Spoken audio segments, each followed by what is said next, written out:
So our next matchup here was the Good Hands taking on Tommy Dreamer and Mickie James. I'm gonna have to make this clear for you people just because you're morons. Well, some of you. The people who follow me aren't morons because they're following me. But the people who got offended about me having a problem with Mickie James and Bully Ray's rivalry because of the gender difference and their assumptions of that are ridiculous. Where within my criticism there did I ever imply it was because of gender? None. My issue with this is that they change their wrestling styles because of it. Let me explain.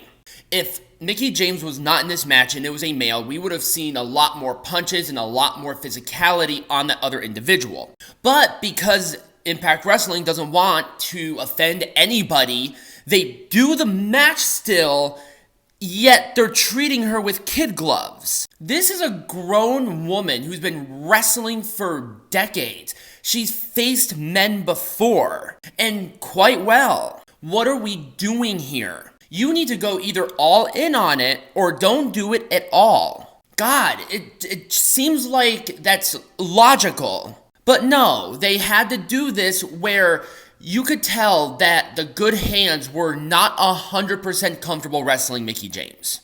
And basically the babyface has dominated the majority of the match. So don't get mad at me for pointing out the obvious, get mad at Impact Wrestling for not going all in on it.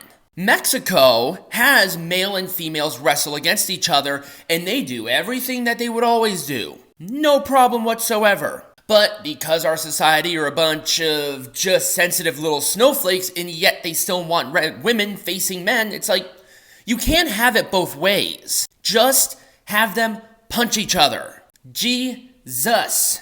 Anyway, it was the Mickie DDT and a DDT from Dreamer for the win. It is what it is. And then Bully Ray attacks Tommy Dreamer, stares down Mickie James in time for Masha to come in and attack her. Once again, we have a rivalry here where they want to, but they don't.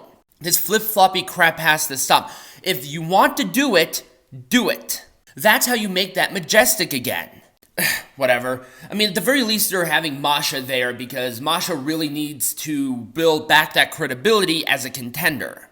Now, they had her wrestle a couple of weeks ago, but what about now? Attacks on Mickie James aren't going to do anything. And Mickie James not interacting with Masha up until this point almost tells me that Mickie doesn't see Masha as a threat. Anyway, I'm going to give it an Orange Cassidy thumbs down.